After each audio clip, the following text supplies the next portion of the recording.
as a founder, the gut feeling is what makes you a founder, right?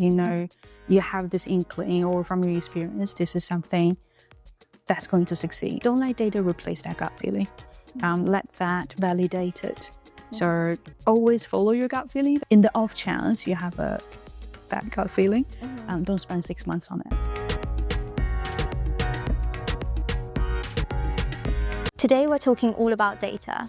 We'll be talking the best ways to sift through it and leverage it, as well as how to use qualitative data to complement the quantitative data that you collect.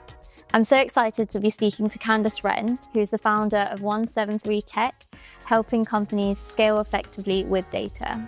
She was also one of the earlier team members at Bumble and witnessed their entire journey all the way through to their $3 billion exit. I'm Anshika, founder of Eternity, a software designed for businesses operating in the wedding and event sector, and I'm so excited to be hosting the Bailout podcast today. Let's get into it. So to start off with, why is leveraging data so important in the first few months of a startup? I guess data is important throughout every stages, but especially at the beginning because you don't have a lot of resources. Everything is tight, like time is poor, cash flow is short. So you really need something to give you that signal. Are you moving in the right direction? Are you applying all your limited resources in the right way?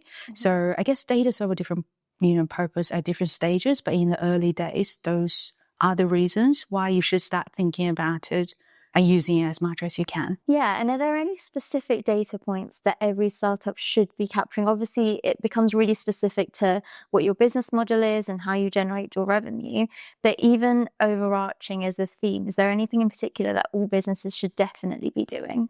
So the way we tend to look at it, because we do help a wide range of companies, so from consumer brands all the way to SaaS products. So the key thing is your customer. So at the end of the day, you're building a product or a service for an audience, right? So we always recommend thinking about it as the customer journey, right? So you want to understand who they are, where they're coming from, and once you acquire them, what they are doing. Right. So what are they using in terms of feature wise? And then that leads to, okay, how often they're coming back. So if you think about that overall, their journey with you by steps, and then all of a sudden you can start translating them into metrics. So, the signups, how many sign up, and then acquisition sources. Do they come from word of mouth? Do they come from, if you're spending on, marketing channels, do they come from Meta or Google? And then once they come in, your conversions. So are they, if you're a subscription model, like are they signing up for a trial and does the trial convert to subscriptions? Or if you are pre-monetization, then what are they doing next? So are they, your dating app, are they, filling in the profile? Then are they going on to swipe people and then matching? It really depends on who you are, like you said, the business model. But it is thinking about as if you are the customer and what are the steps to go through. And all of that, I think sometimes for startups, it can be quite overwhelming. So data overwhelm is definitely a really big piece that you want to avoid. What advice would you give to startups when they start to near data overwhelm? Just be super focused. So you really need to know what you are trying to achieve at this moment in time. And so some call it a North Star metrics or your growth goal, whatever you want to call it. But you need to have very clear one thing that you're aiming for. It could be super simple, like I just want to get to 100 signups as quickly as possible. Yeah. And early stages, the numbers doesn't have to be super accurate. It's a signal more than, when you get to later stage, when you're scaling, then accuracy become a lot more important. But early stage is really, what is the number one thing you want to achieve? And then depending on your business model, can you break that down into the different contributing factors? So let's say if I want 100 subscriptions, and then you need to start to think about, okay, what does that mean for me? So maybe I need to bring in 1,000 people, assuming 10% will convert to subscription, and that will change as you monitor those two things. But it's really laser sharp focus. Yeah. Don't try to do everything, but start from the top and then drilling it down. Yeah. And then you realize, okay, I should only focus on a couple of few things instead of everything under the sun. I think that's a really good piece of advice, because especially as startups, you look at businesses which are much, much larger and think, right, we should be operating on the same level and collecting the same data. But I love that idea that you need to be laser focused. And I like what you said there around the signals, is that data can really provide signals. So what signals do you think it provides for product market fit, and how can you really use your data to leverage that, for example, if you're fundraising? So I guess to achieve product market fit, that is a couple of things. That means a few things, right? People are using your app and they're willing to pay for it. Again, if you're monetizing it. And there's a few ways to look at, have you achieved it? Is your acquisition, is it getting easier?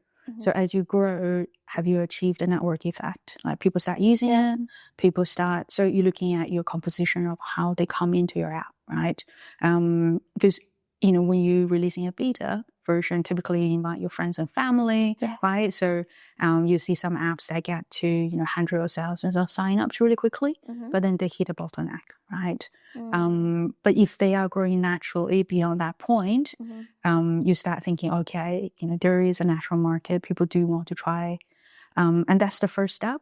And once they get into the app, you want to know that people are actually using it, they're coming back. So that's all that retention play. So not only they're using it, they're quite sticky. They're getting stickier and stickier, using it more and more.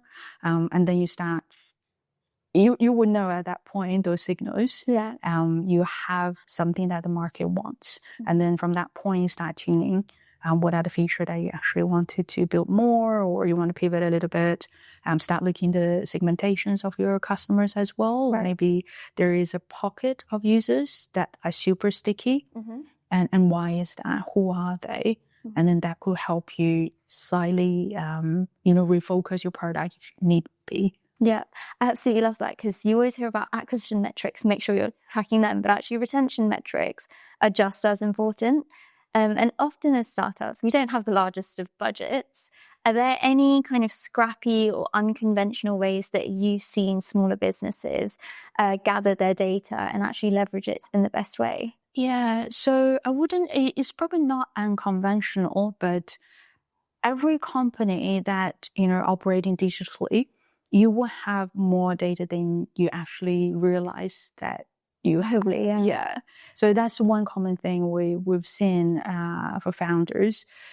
So for an app to be functional or e-commerce website, you're tracking those things, because you then need to send an order out. If it's a mobile app or subscription app, you have to track those things so you know what you're serving to whom. So typically you will have those data somewhere, right? And that's typically a operational database, right? So I know you run Eternity, a CRM tool.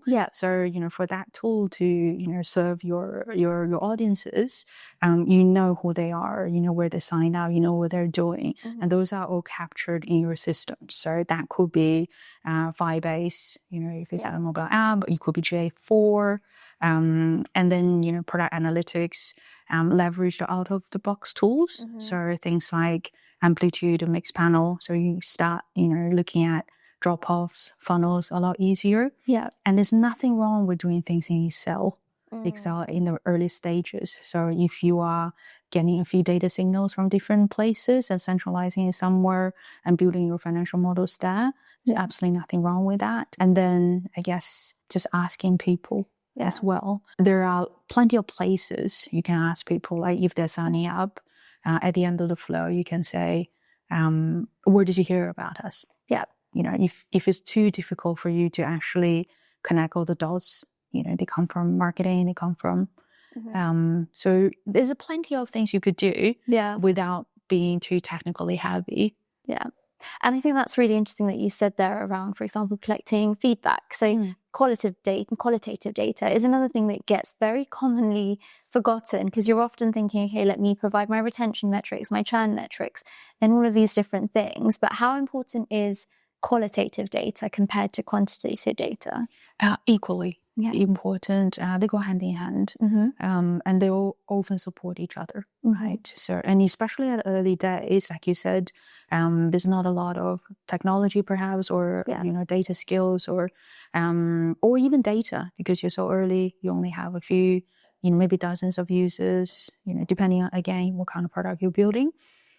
So, your focus group, your entire user base is your focus group. Pretty much. Yeah, which make it a lot easier in a way. So you can literally get, in front of your customers and literally ask them, okay, why are you using my product? What do you like about it? What do you not like? Exactly. Yeah, that's actually the more important question. So, it's a scary one. It's a scary one that no one wants to ask.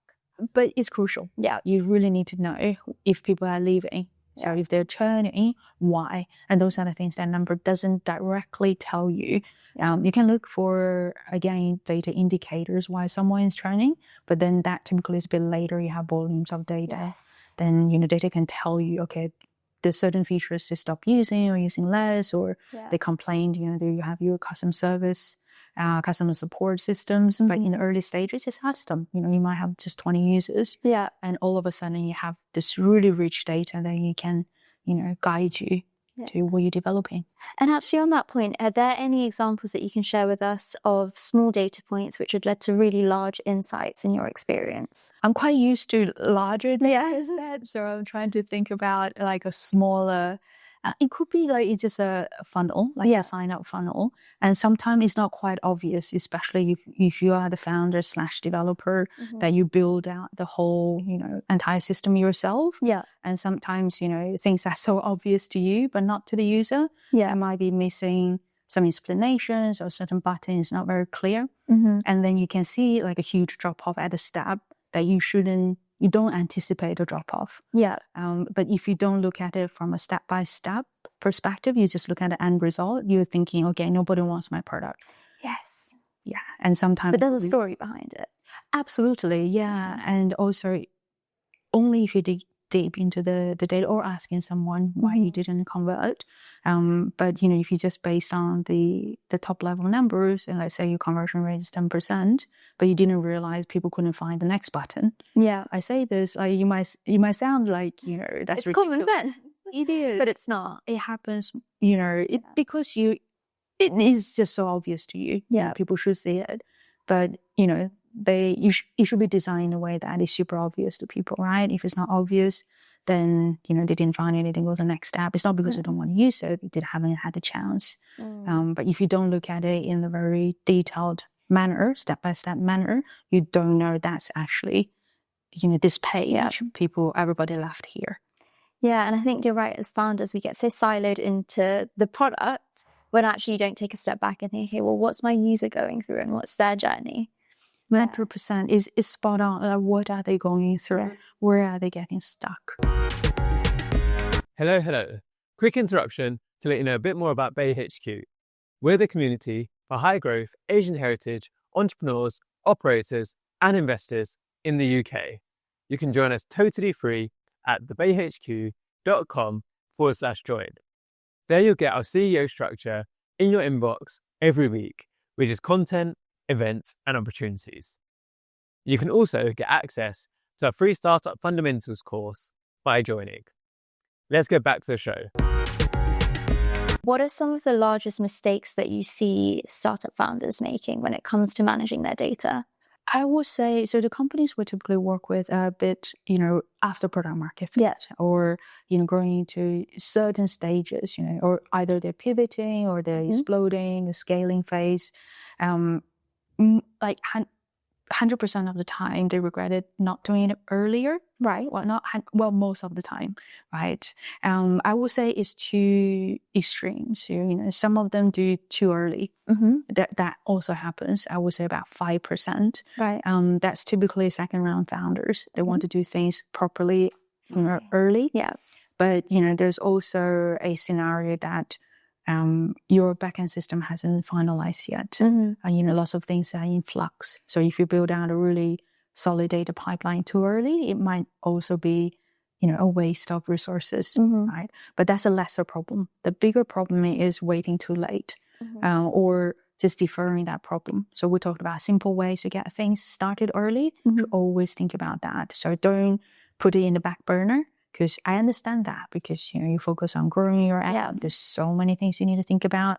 But if you are not tracking anything, if you don't have any feedback on who is using what, how do you know how to improve it? Exactly. No, exactly that. So one of my final questions that I have for you, which is hopefully an interesting one, is if you were to start a data-driven startup today from scratch, what would you do in your first 30 days to avoid making those kind of mistakes where you obviously don't want to overcomplicate it, but you still want to be gathering the right data? Yeah. I would probably say you don't need 30 days to have a plan, because no founder is going to sit here for 30 days. No. Just think about data. So maybe something just really small and simple, like a templated way that everybody can use. We talked about thinking about the user journey. Before that is what you're trying to achieve. You think about where you are.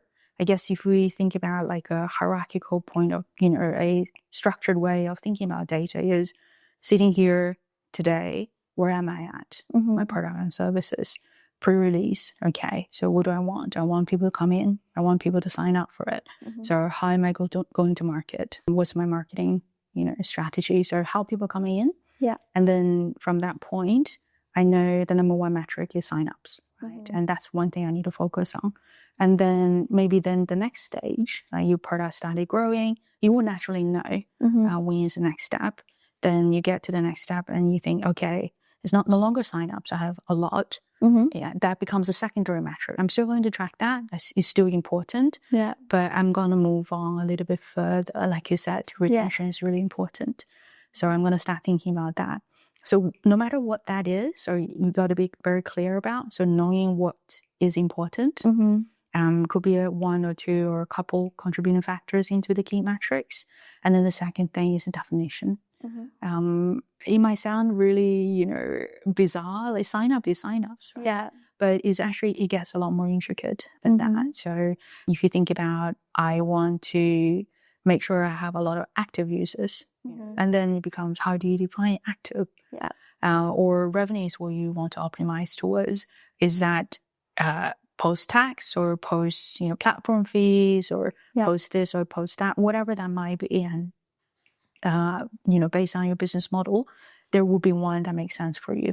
But you got to have it black and white somewhere. What do I mean by revenue or retention? Your retention is a really good one. How am I measuring retention? Is that retention number making sense? Also, people look at like day 1 retention or day 30 retention. Right. That's actually one of probably the biggest mistake in some investor ask that. I personally wouldn't if I'm evaluating a company, because day 30 is a very specific day. Unless you have a product that's on a daily, like people come back every day. Yeah. Tracking your diet. You have to journal your 3 meals every day. Unless you're that, there's not a daily pattern, right? What if you're like a weekly newsletter, right? Yeah. There's no way people. What is day 30? Day 30 for me maybe a Monday, day 30 for you for a Sunday. Yeah. Right? It means nothing. It literally means nothing. So what retention actually matters to you, right? And you need to have that definition black and white. Because I get this a lot from our VC partners as well. They get a investor deck, and they have like really amazing retention numbers. Whatever the number is, if you don't know what they are, it means nothing. Like my first question is, of course, what is that retention metric? What is it measuring? Yeah. What is the window? What is the cohort? So I would say the second step is defining what do you mean by each metric. And then finding out what the number is. So simple 3 steps. I know it's a bit of a long story, but it's really those things that you should think through at every step of your development journey. Yeah, and that really reduces data overwhelm. The way that you've broken it down is because there are so many different definitions, but if you can define your own and kind of, like you said, keep it black and white, it will really make that a lot easier and clearer. 100%. Because if you don't, and the thing is, as you grow, it's no longer just yourself, right? You're a founder, then you start having a team, or maybe you have a co-founder, and then everyone will be running through a different number in their head. Yes. And, maybe everyone is pulling the data slightly differently, manipulating the data differently.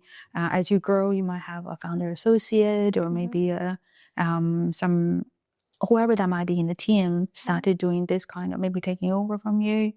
And then they started calculating it differently. And all of a sudden, different teams have different numbers. You can't have like a coherent conversation anymore. And that's very unfortunate. That's wasting people's time. And more importantly, is the trust in data is lost. Then nobody wants to look at number anymore because we get into a meeting room, we start bickering. I got 50% revenue, and then marketing goes, no, product is not doing very well. And bring everyone's telling different stories. They're not cohesive anymore. Exactly. And definition is one of the key things that you can avoid those questions. And of course, even if you have a data dictionary, that's how we call it, the definitions, then there is also other things like where you're getting the data, there's other nuances. But early stages, you might be okay. As you grow, you can worry about those things. But the definition, get it black and white from day one. Absolutely. Thank you so much, Candice, for coming on and talking to us all about data. It was so helpful. As always, with the Bay podcast, we ask our standard 3 questions. And the first of which is, who are 3 British Asians doing incredible pieces of work that you think the audience should check out? I love what you're doing at Eternity, actually. I looked it up. It's such a needed, market. I literally just had lunch with a friend of mine who was planning her wedding in 3 weeks' time. I think it's the most stressful moment in your life. Especially if you see someone 3 weeks before. I know, exactly. If you're like, oh my God, I don't think, there's so much going on in her head.